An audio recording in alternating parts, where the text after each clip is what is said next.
투약의 기본 원칙, right time에 대해서 설명하겠습니다.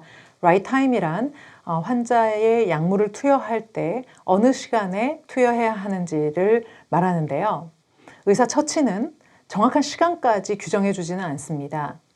Q8hour, 다시 말하면 8시간마다 한 번씩, 또는 TID, 하루에 3번, 이런 식으로 약물이 몇 번에 걸쳐 나누어 들어가야 하는지만 얘기해 줄 뿐, 그것이 환자의 활동과 수면과 또 이동을 생각했을 때 어느 타임에 들어가야 하는지는 간호사가 결정하도록 되어 있습니다. 그래서 환자의 약물 투여 시간은 매우 중요한데요. 흔히 가장 중요하게 보아야 되는 내용은 환자의 약물의 혈중 농도입니다.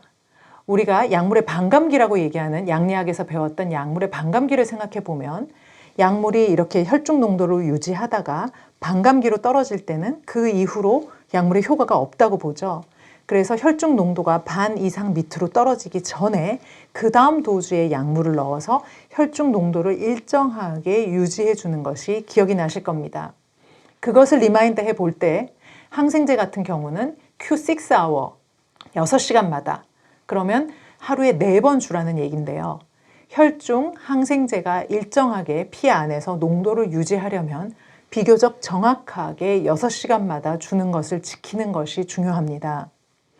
환자가 자고 있는 시간을 피하거나 또는 환자가 항상 뭔가의 처치를 받으러 어딘가 갔다 와야 되는 시간을 피해서 이렇게 6시간마다 시간을 정해서 항생제를 투여하게 하는 것은 올고지 간호사의 정권이기 때문에 다른 올드 선생님이 어떻게 하는지를 잘 보고, 다른 사람들은 다 9A, 1P, 5P, 9P인데 왜 이 사람만 6A, MD, 6P, 미드나잇인지를 물어보면 아마 올드 선생님이 자세히 친절하게 설명을 해줄 겁니다. 우리가 환자의 투약 시간을 정하는 룰은 다 그만한 이유가 있어서 그런 것들을 정하는 것이기 때문에 신규 때 궁금할 때 올드 선생님이나 수간호사님께 꼭 물어봐서, 다른 사람들은 다 9시에 먹는데 이 사람만 왜 8시에 먹나요?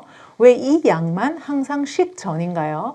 왜 이 약만 HS라고 하죠? 자기 바로 직전, 취침 전에 처방이 나나요? 이런 식으로 주변 간호사님들에게 물어보면 임상의 오랜 시간을 근거로 한 해안을 가진 그런 선배 간호사들이 그 환자에게 가장 적합한 투약 시간을 세팅해 놓은 이유를 아마 설명해 줄 것입니다. 그 right time에 대해서는 환자에게 투약이 되어야 하는 시간의 인터벌, 그러니까 다시 말하면 기간도 굉장히 중요하고요. 그리고 의사 처치에 따라 정확하게 지켜서 하루에 3번이면 3번 또는 4번이면 4번 주는 것도 아주 중요합니다. 예전에는 약자를 많이 썼었습니다. QD는 하루 1번, BID는 하루 2번, TID는 하루 3번, QID는 하루 4번, 이런 식으로 우리가 오랫동안 써오던 의료의 약자들이 있죠. 그런데 그게 너무나 빨리 변하는 의료 환경 내에서 오류가 너무 많이 나서요. 제가 임상을 하던 시점에서도 이제는 약자는 쓰지 말자, 가능하면 풀어 써서 오류를 줄이자 하는 운동이 있었고요.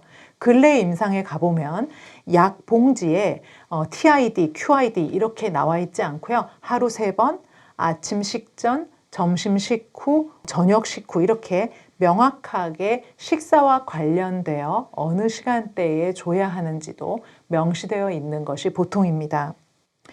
그런데 PRN이라고 하는 조금 독특한 시간대도 있죠. PRN이라고 하는 것은 원할 때마다, 필요할 때마다 라는 뜻입니다. 그래서 만약에 PRN 오더가 있으면 간호사의 판단에 의해서 필요할 경우에는 줘도 된다라는 뜻이라서 명심해야 하고요. 그리고 Keep Vein Open의 준말인 KBO라는 오더가 났다 하면 그것은 큰 수액 병을 그냥 주지 말고 일정한 용량을 주입하지 말고 베인을 오픈해 넣는 정도의 조그만 소량만 그렇게 정맥으로 주입하라는 뜻입니다. 그 외에도 식전, 식후, 취침 전 여러 가지 약자들이 있는데 그런 약자들도 여러분이 어떤 병원에 가서 근무하게 될지 모르기 때문에 책에 있는 것들을 외워놓으면 도움이 될 것이라고 생각합니다.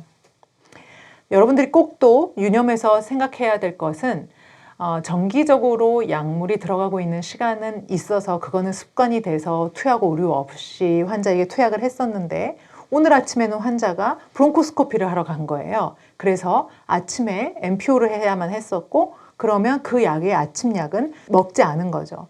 그랬을 때 브론코스코피를 하고 와서 환자가 그 약물을 다시 먹어야만 하는지 아니면 아침 식사도 안 했고 또 브론코스코피로 이 트라키아 쪽에 아직도 마취가 되어 있을 수 있기 때문에 환자가 점심이 지난 다음에 먹어야 하는지를 판단하는 그런 아주 디테일한 변화들이 있습니다.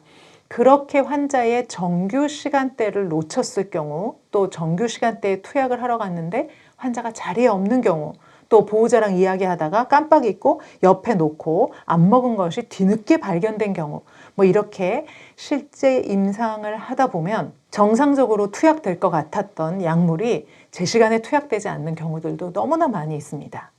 그럴 경우에는 조금 축약해서 예를 드리면 소화제 같은 경우는 아침에 밥을 안 먹었으면 굳이 소화제를 드릴 필요가 없죠. 그러나 혈액 응고를 좌지우지하는 쿠마딘 같은 약물은 검사를 하고 와서 물 조금이랑 얼른 10시에 항상 먹어줘야 혈중 INR을 유지할 수 있습니다. 이렇듯이 환자가 무슨 이유로 그 약물을 어떤 효과를 기대하면서 투약하는지에 따라 정규 약물을 놓쳤을 경우 그 약물을 바로 투여해야 할지 아니면 일정 시간 후에 투여해야 될지 아니면 이번 것은 버리고 그 다음 도즈를 그 다음 시간에 줘야 할지를 판단하는 것은 간호사의 몫입니다. 근거가 있어야 하고요. 또 환자의 건강과 또 간호사의 편의를 극대화해야 합니다. 그러려면 그 현장에 맞는 프랙티스들이 다 있을 것이라 옆에 카운터파트 간호사님에게 물어보고 또 항상 수간호사님께 여쭤보고 해서 가장 최적화된 타이밍에 적절한 용량을 투약하기 바랍니다.